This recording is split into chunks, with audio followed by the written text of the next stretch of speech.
I'll sing the audio, the singing of the audio tracks. Okay, guys, welcome back to our channel. For those of you that are new, welcome to the shit show that is us. For those of you that are returning, Jesus. For those of you that are returning, thank you for coming back. We really appreciate it. Oh my God, jeez. Anyways, yes. So this week, we're actually going to be talking about a case that involves the lowest of the low scumbags of the earth. Wonderful. If you will. So just what I wanted to hear. Yeah, I will say, trigger warning, it is kind of a gruesome case. So if that is not up your alley or if that makes your stomach turn, this probably isn't the case for you. We've got plenty of others that you can go watch where you can still support us if you'd like. But again, just wanted to start it with that trigger warning because it is. But you didn't tell me that. Sorry. Yeah. So this one is my case. So you haven't read it, or she hasn't read it because I just finished it right before she got here. Exactly. But if it is a trigger warning for you, just let that be known. But before we get into that, my name's Natalie. I'm Erika, and this is Drunken True Crime.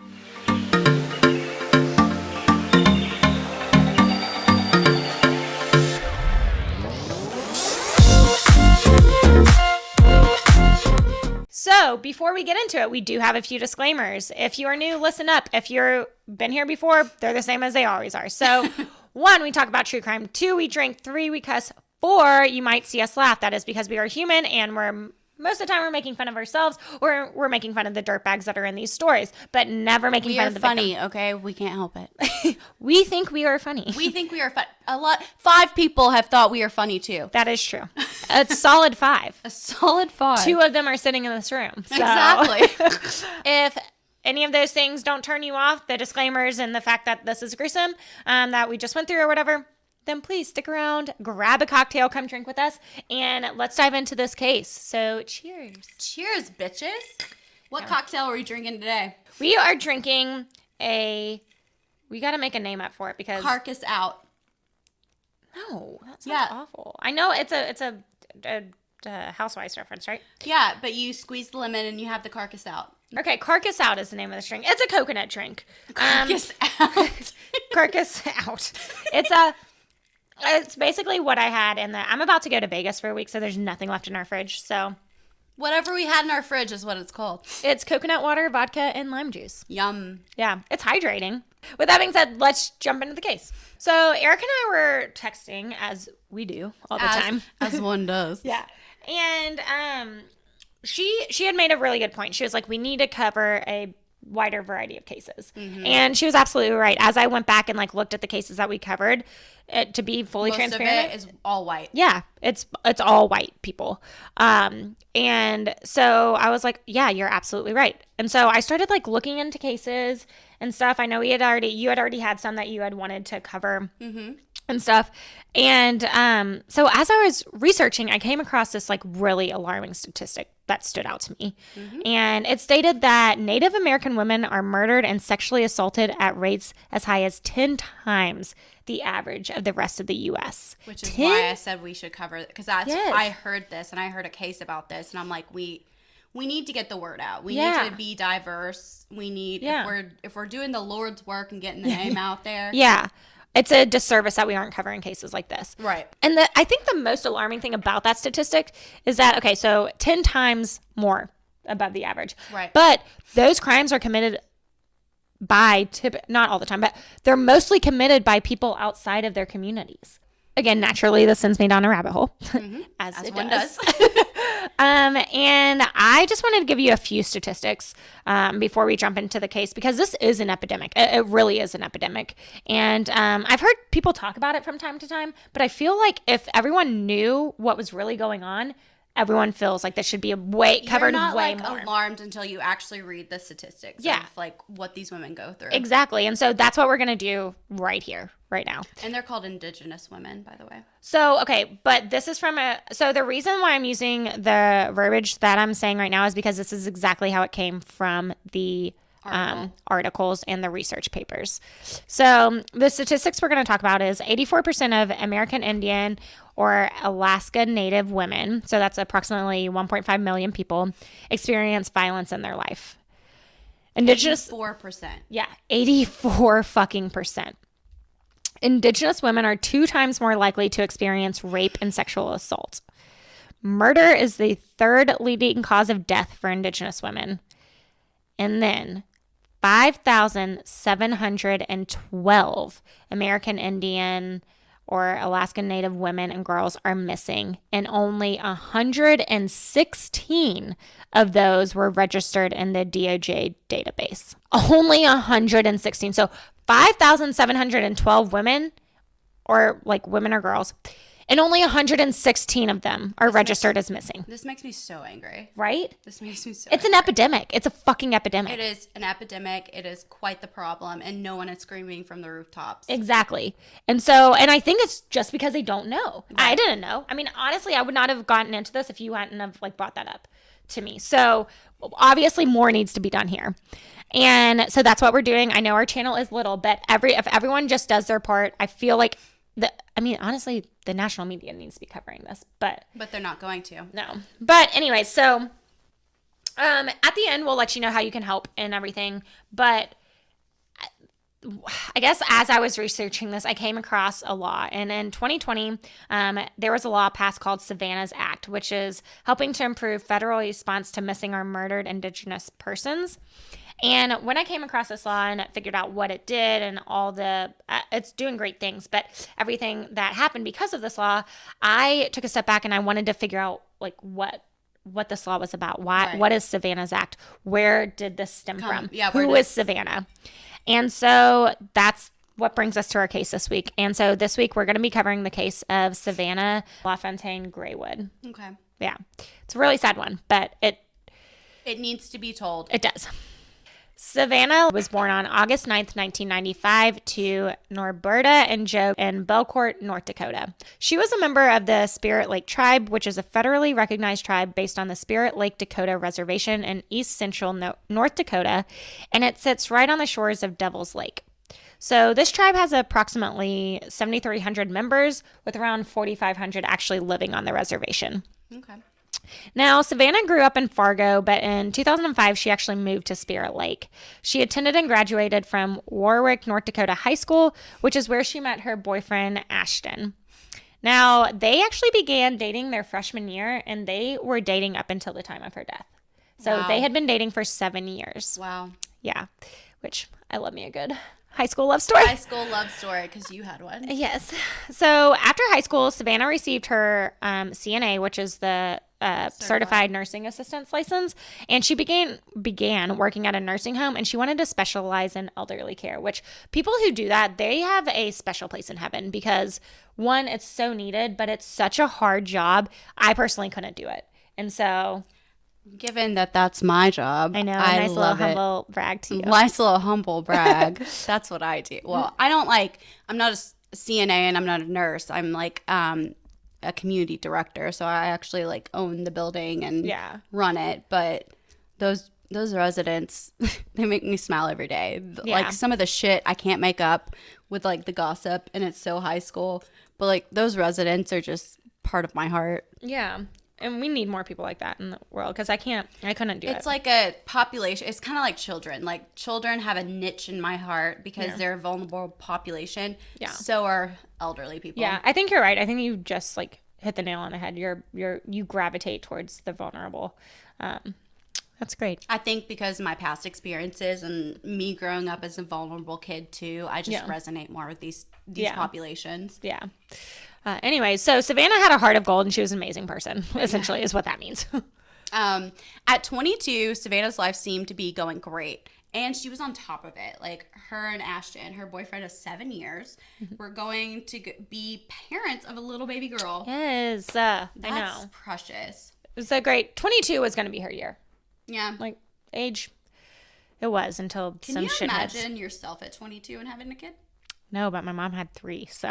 Well, I mean, we're not talking about our parents' time. We're talking about us. No, I can't imagine having a kid now. That's what I can't either. I'm fucking 32. Back to the case. Those two were over the moon excited about this news. Like, Savanna absolutely loved children and actually helped raise her niece and her nephew. So everyone knew she was going to be, like, an excellent mother. I know.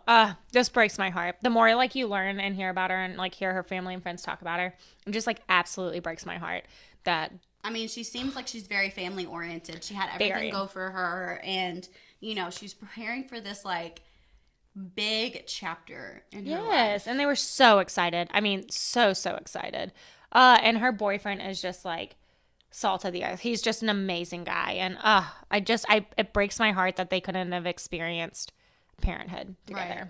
But Savanna was currently living with her parents and her brother in the basement apartment, but after her and Ashton found out that they were pregnant, the two decided to move in together. Mm-hmm. Although this would be very hard because Savanna and her family were extremely close, which I could gather just from like just reading to you. Yeah, exactly. The couple knew they were getting a place of their own was the best for them and their daughter. Yeah, so they definitely they wanted to take this next step, and they were so excited about all of it, and they would have been such great parents. Which the fact that they're so independent and they're not just at 22.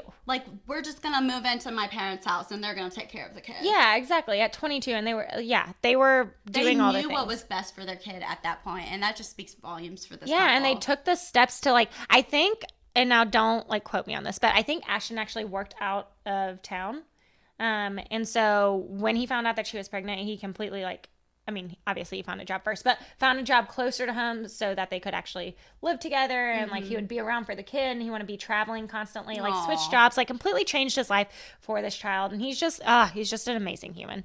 Now I'm going to bring it down because, however, sadly, the couple would never get this chance to move into their apartment. Wow, Natalie, thank you for bringing that into the script. I'm sorry. Yeah, I mean, it's true. And we were just speaking so highly of her, and then I had to bring them down. I know. So fast forward to Saturday, August 19th of 2017. It was a beautiful sunny day, and Savanna, who was 8 months pregnant at the time, was actually just chilling, hanging out in her family's apartment. Because again, she hadn't moved quite yet with Ashton. So she gets a knock on the door, and it's their upstairs neighbor. What? Upstairs neighbor? What the fuck was that? Upstairs neighbor. It was their upstairs. Don't cut that out. I'm not. It was their upstairs neighbor, Brooke Cruz. So now Brooke had come and she offered Savanna $20 to help her with a sewing project. So she said that she was sewing this dress and she needed a model for it so she could do the final whatever one does when they sew things to it. But essentially she just needed someone to try it on so she could see if it worked. And she said that she would again give Savanna $20. In it with being 8 months pregnant? Yeah, it's a little sketch all from the beginning. But I mean, that's so nice. Yeah, that you want me to model. Yeah, but so the thing about it is, one, Savannah's a great person and wanted to help someone out. But two, also she had a baby on the way, so $20 is money, and so a quick, easy money, right? Easy, you're just standing there. Yeah, and she didn't know Brooke well, but she had seen her in passing. She knew of her. There was only 7 different units, I think, in this apartment complex, so she knew of her. It wasn't a complete stranger. So Savannah agrees to do this. Right. Now we're gonna just take a second and talk about Savannah's updoor.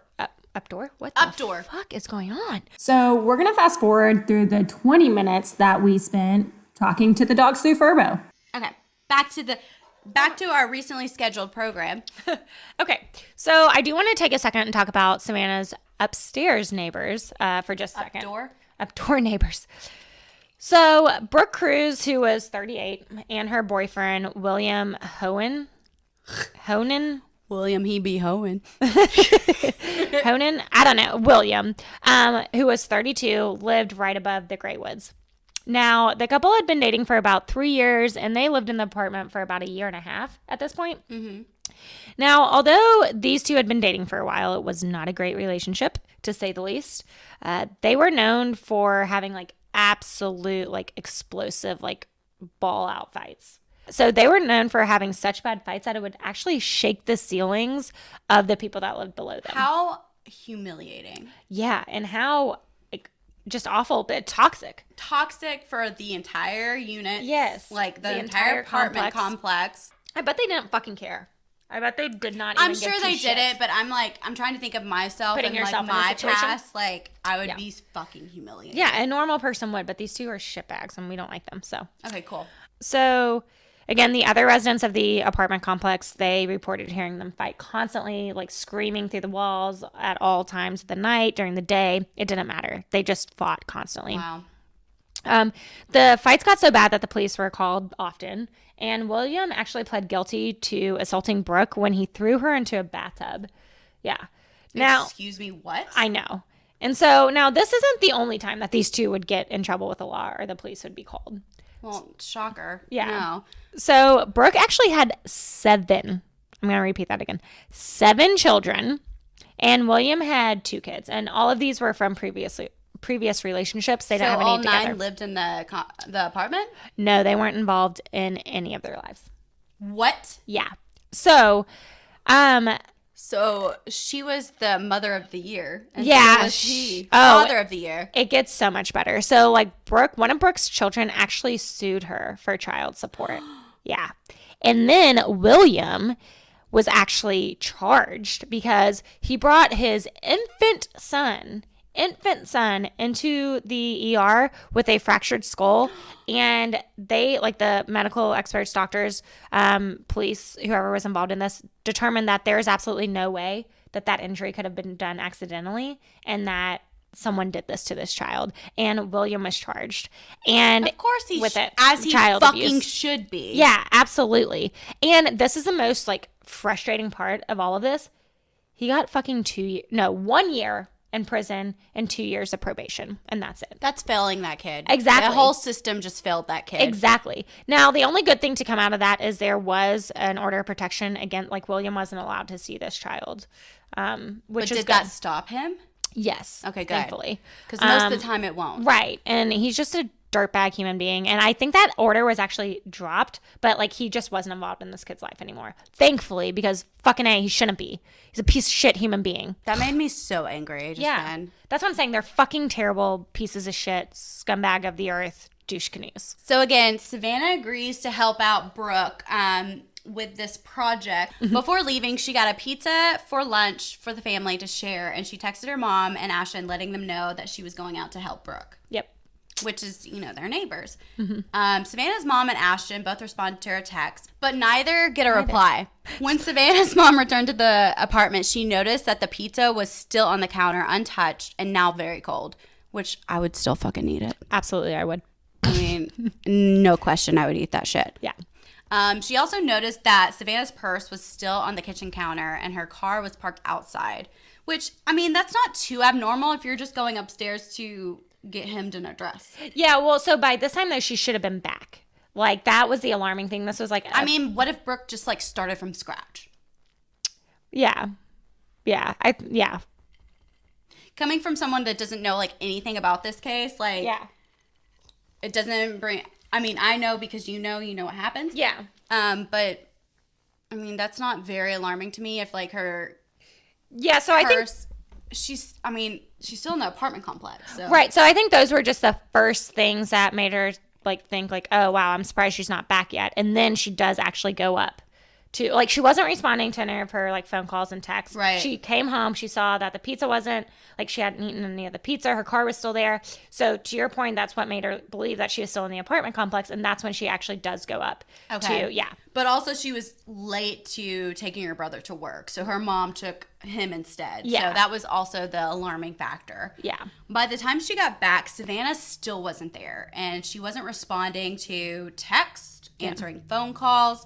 By 4 p.m., her mom was so worried she went to the Brooke's apartment to see if Savannah was still there. Exactly. However, Brooke told her that Savannah had left around 2:45 that afternoon. So where the fuck was Savannah? Exactly. So that's why it became so alarming that her, like, the pizza wasn't touched. Her car was still there. Like, if she wasn't at Brooke's apartment, where the fuck was she? Yeah, that makes more sense. But it's just...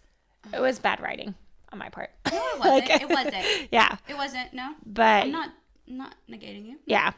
So... Then by 4:30, Savannah's mom, she just like knew, like in her gut, that something was wrong. Like she hadn't seen her daughter now for how long? To your point, like, or what we just talked about, she wasn't at Brooke's apartment. She had like the mom's instincts. Like, yes. I mean, my mother, if the pizza wasn't touched, I'm dead. She knew. I'm dead. Yeah. The pizza was not touched. Fuck my purse. Fuck my car. If the pizza was not touched at all and it was cold, I'm dead. Yep. She's gonna call like the police right then and file a missing person or death report. Yeah, right. So, but Savanna's mom, again, that's what she did. She called the Fargo police to report her daughter missing. So the police arrived at the apartment complex at around 5 p.m., so about approximately 30 minutes after this call was made. And after talking to Savanna's mom, they immediately started to suspect Brooke and William because that's the last person that's seen her alive. Exactly. And so they actually go and they search Brooke and William's apartment that day. Mm-hmm. So they go through there, but they didn't just search it once, they searched it twice. So they searched it on the day that she went missing, and then they searched it, which was August 19th, and then they searched it again on August 20th, and they found nothing. Now, but I mean, given the time period, I mean, Brooke had a lot. I mean, she had time to get rid of whatever. So this is where this case gets really like wild. Yeah. So again, we're going to go into the details of this case. So what happened to Savanna after she entered Brooke's apartment. Again, this is the last time I'm going to give you a trigger warning on this. This is quite gruesome. Do you think I can handle this? Yeah. Okay. We're going to be as gentle as possible when we tell you the details about it, but you also need to know what these scumbags did, and her story needs to be told. So again, if this isn't your cup of tea, maybe fast forward like 4 minutes. So after Savanna, again, she was going to help her with a sewing project. After she entered the apartment, Brooke actually started a fight with Savanna, saying that she was like abusing cats or something, which is just fucking weird. But Brooke was like Savanna was like a huge animal lover. So like there's absolutely no way. So Savannah's like, wait, what the fuck? And is so confused at this. Right. It's just a way for Brooke to start shit with Savanna and get her like weirded out. And anyways. So this what was fight that starts, tactic? Just like intimidating her, or just like kind of catch her off guard, like off guard? I think probably a combination of both. So catching her off guard, being like, I think you're right. I think it's more intimidating and like trying to like buck up to her, if you will. So this fight somehow like escalates, and Brooke actually goes and like attacks Savanna and like pushes her. Savanna stumbles, falls back, hits her head, and is knocked unconscious. What did she hit her head on? So they were actually in the bathroom at this point during the fight, and she hit it on the sink. Okay. Yeah. Once Savanna is unconscious, Brooke goes into the kitchen, grabs a knife, comes back, cuts Savanna's abdomen completely open from hip to hip, pulls out her child she is 8 months pregnant with, and performs this god-awful, I don't even want to say C-section, but C-section. Yes, on cesarean section. Yeah, on her, right? So this is giving me like Manson family vibes. Yeah. So mind you, Savannah's alive during all of this. Like I hope to God she was unconscious still, but she is absolutely still alive during this process. So Brooke takes the baby and she does start caring. For those of you listening on audio, those are air quotes, caring for the baby. And meanwhile, Savanna is just bleeding to death in the background. Oh my God. And just like she's bleeding on her fucking floor, and she's just ignoring this. So at this point, William comes home and sees Savanna laying in like her own like pool of blood, and his response is she dead? Not shocked at all of the scene that he just walked in on. His first fucking response is she dead? And fucking Brooke says this, like holding the baby, is like, this is our baby now. This is our family. And he says, is she dead? Referring to Savanna. Not shocked at all. Which leads me to believe that he absolutely knew that this was going to happen. He knew this was going to happen. Yeah. They had definitely planned this. Right, which will come up later in this story. So again, Savanna was actually alive when William walked in. And so it's reported that William goes and gets some rope and proceeds to strangle her to death. And states, if she wasn't dead before, she is now. Allegedly. Now, it's a lot of people believe that William didn't actually do this and that Brooke was the one to strangle her. And this will come up later in the story, too. It's really unknown. It's just these two fucking scumbag human beings. Where is their rage coming from? I don't understand. Yeah, so we'll get into that in a little bit. But the fury that you're feeling right now keep that because it just gets worse. And these people are fucking horrible human beings. I think the worst part about all of this is when all of this is going on, Savanna's family is right below. Oh my God. Why this is happening. Yeah.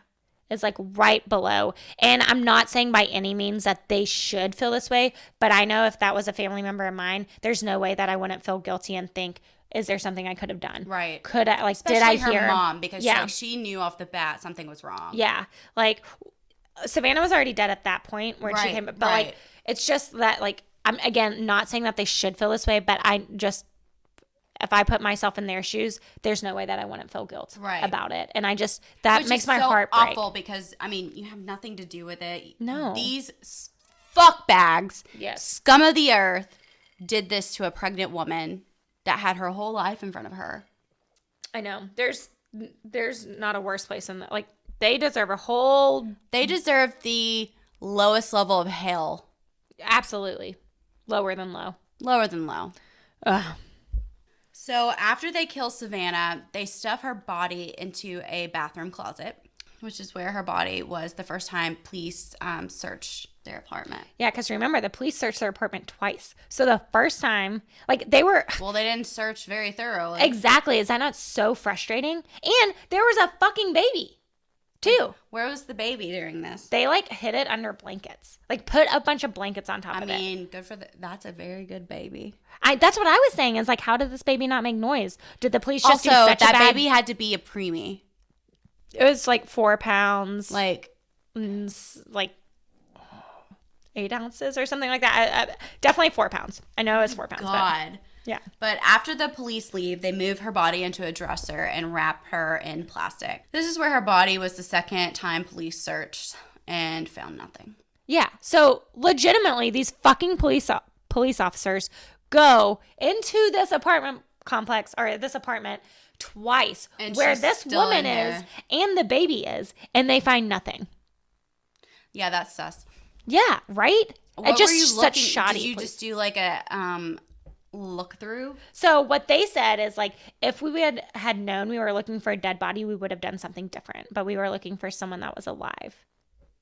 Shouldn't you be looking for both, bitch? I mean, she's missing, so yeah, you can't just automatically think that something happened. Yes, exactly. And you knew exactly where she was last. Like, you're not going to even open up a fucking bathroom closet door. That's some lazy fucking police work. It is. It's awful. Ugh. Lazy fucking police work. After the police leave for the second time on August 20th, Brooke and William removed the dresser with Savanna's body still in it, loaded it up in their car, and then proceeded to dump her body into the Red River. Yeah. Now, after this, they just go about their lives again, and William's done. I mean, why shouldn't they? Because they have no soul, and they got away with it. That police was like an everyday occurrence, apparently. Like, the police had been there twice, hadn't found anything. Like, they were scot-free. We have a new kid. Yeah, Woo! Exactly. So, thankfully, though, William's dumbass keeps talking about this baby that they're taking care of. He keeps talking about it at work. And so, again, we're really glad he did, because this gave police enough ammunition and evidence to actually get, like, a full blown out search warrant for their apartment.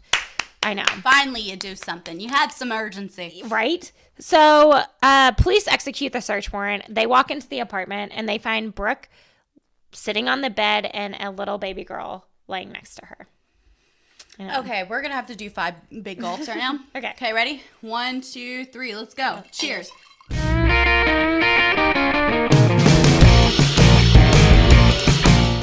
Ooh, cold. That was good. I needed that. Okay. So, just going to let you guys know, like, the baby was healthy and fine. Good. That's right. Like, at least seriously, there's one silver lining some in this bright part of the story. Yeah. So the baby was completely healthy. She was completely fine. And this is her. By some miracle, cute. I know. She's so adorable. Like, super cute. Hold on, look at this. Oh, she looked exactly like Savanna. Is that not so fucking adorable? Oh. I know. Okay. So, and after DNA tests, which took 3 weeks, by the way. You meant Donna? after a DNA test, which took 3 weeks, by the way. Yeah, because, I mean, it really does take a long time. But the baby was returned to Ashton, which she got to go back to her dad. And he named her Hazley Joe, and that's the name that Savanna and him had picked out before Savannah's death. So they picked this name out together. And she's beautiful. I know. And she's so cute. Well, if you're watching on YouTube, you'll see pictures of her. And we were just talking about it, but she looks exactly like her mom. Like, that's so beautiful. It's amazing. So no shocker here. Well, actually, kind of shocker because these police suck in this case. But police do arrest Brooke and William. And then 3 days after the baby was found, so after Hazley was found, her mom's body was found. So the question on everyone's mind was, what the fuck did these monsters do? And why did they do this? Yeah, why? Why the fuck did they do this? Was it racially motivated? Was it motivation to get that baby? Are they just sick freaks? Was it just happenstance and she decided to capitalize on it? I have no idea. But according to Brooke, Savanna had come to Brooke and asked, how do you induce early childbirth? No, the fuck she didn't. She then said that Savanna came back in the middle of the night with a baby and asked, what? So she said that Savanna had come back to Brooke's apartment in the middle of the night, knocked on the door with a baby in hand, and had given it to Brooke and said, will you take the child and raise it? Yes. So the girl that's 22 and has her shit together, let's give it to the woman upstairs that has a toxic relationship with her current boyfriend and has 7 other kids that she doesn't have any relationship with. Right. Let's give it to her. Why not? Exactly. That makes perfect sense. Makes perfect sense. Yeah, what are you talking about? That sounds so much like what Savanna would do. Fuck off. God bless. Get the fuck out of here, okay? So this was fuck. Brooke's first version of the story. Yeah. During her trial, she stated that what had really happened, what really happened was... Yeah, see, what had happened that she lied to William and told him she was pregnant. Yeah. And, which she wasn't. No shocker there. Because he desperately wanted a baby, even though he already had 2, and that... I mean, he was already abusive to one of them. Like, he was abusive to the kids that he had. Right. And he was abusive to them and, wasn't in their lives at all.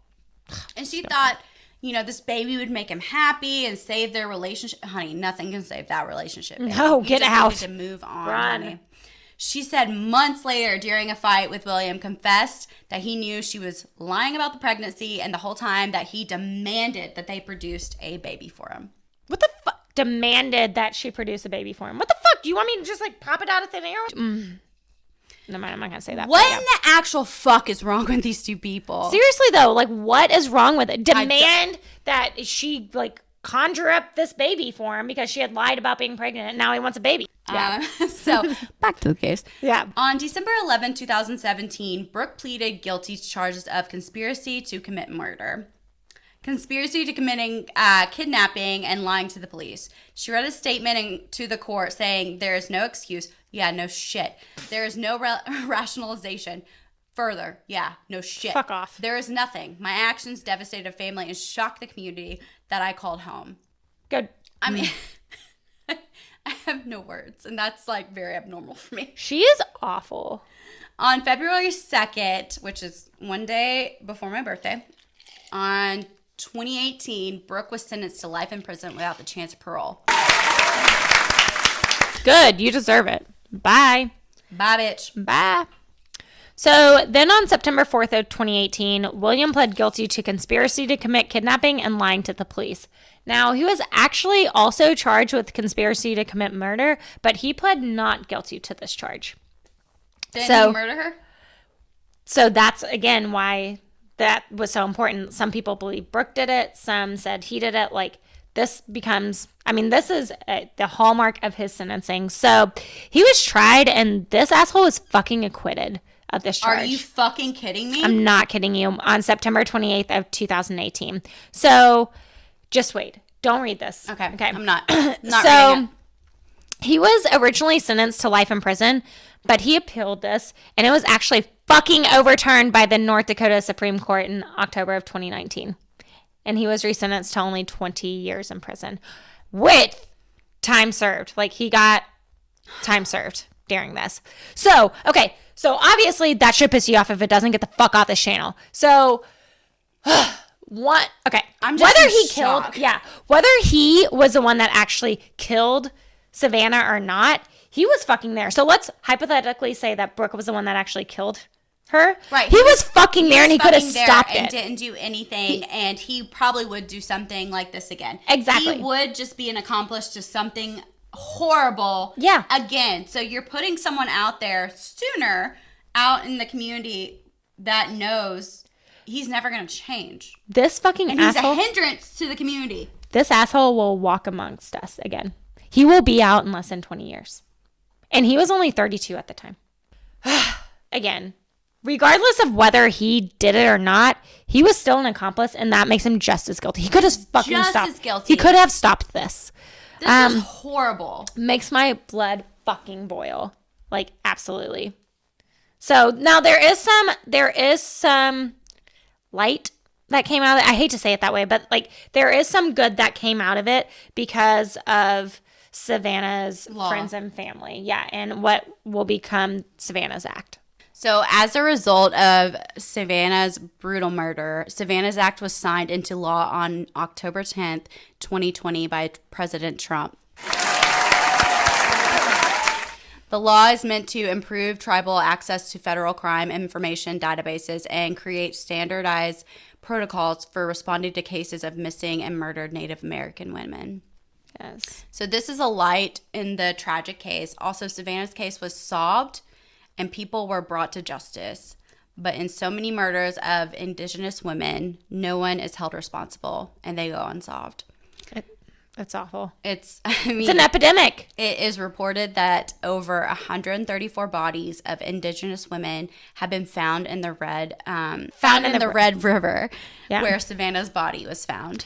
Yeah. I mean, if this is a known dumping ground, which is terrible to say in general, known dumping ground. If this is a known dumping ground for women to be tossed into after they're dead, why don't we have security around this? Yeah, so it's it's like over 500 miles. So it doesn't matter. Like, even if you know this is a known thing and this is an epidemic, why isn't there more people, like police? Why isn't more security on this? At least give cameras around this. Because no one knows. Because people aren't talking about this. Town knows. Yeah. But so there is so when it comes North to Dakota Supreme Court fucking knows. So I completely agree with you. But there is what makes it a little difficult, and not an excuse. I'm just saying what happens is different jurisdictions, because you have the reservation police and then you have the city police. Right. And that's why Savanna's Act is so important. It's basically forcing all these police to work together and share the same information, because before they didn't have that. So that's why Savanna's Act is so important. So since this act is in force, why aren't we having this happen then? Why aren't we having this collective communication? Why aren't we having more surveillance at this known dumping ground in the Red River? Yeah. Why aren't they doing more? Why isn't the reservation police doing more? At least on their jurisdiction, you could have something. And they might be. We just don't know that. They might be doing it. But again, this is over a 500-mile stretch river, like stretch of land or a stretch of water. And there's another case that I want to cover, because there are 5 missing women right now in a span of, like, I want to say 2 weeks. Yeah. That have been missing, that are indigenous women, and no one's talking about it. That's the thing, is like no one's talking about it. It's not. It is astounding, the violence against these women, and no one is talking about this more. I know. It is. And honestly, I'm not going to lie. I did not know. I had heard people talk about it a little bit, but I did not know until I started researching this case, because big name national media sources are not talking enough about this. And this is why I did a deep dive into Indigenous, into transgender murders that are happening, not being covered at all. Yep.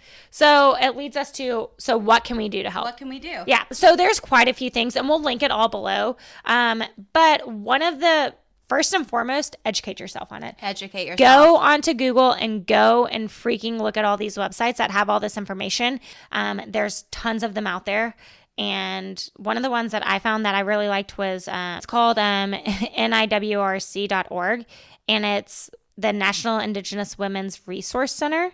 And so you can actually go there and you can donate as well. And I know not everyone's in the position where they can donate, but you can share these stories. Right. You can talk about it. You can educate yourselves. You can, anytime that there's a missing woman, and that's the problem, is a lot of them don't go missing.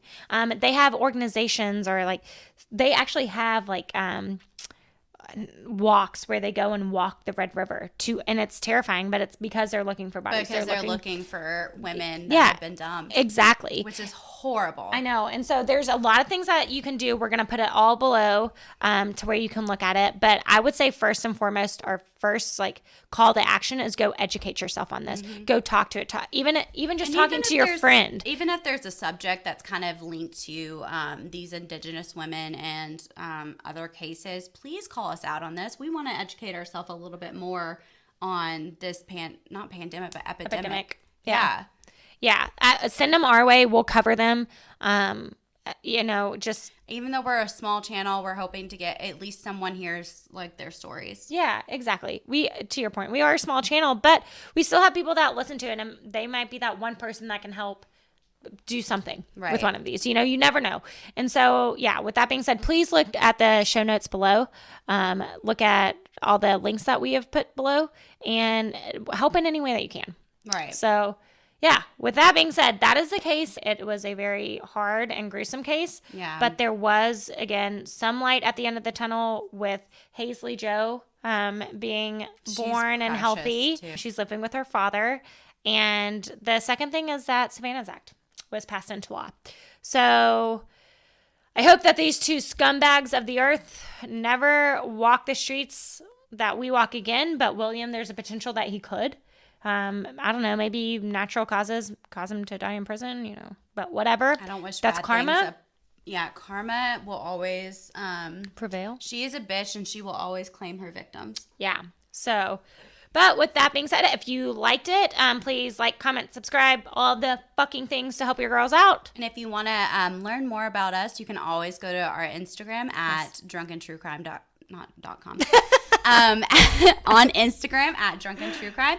If you want to show your girls some love, tell us how beautiful we are and how smart and talented we are at this, always comment on or go to gmail.com at drunkentruecrime@gmail.com or recommend a case. Yes. We're always open to that. Yes, please recommend cases to us. So with that being said, though, be a bitch and stay alive. Cheers. Woo! Lord.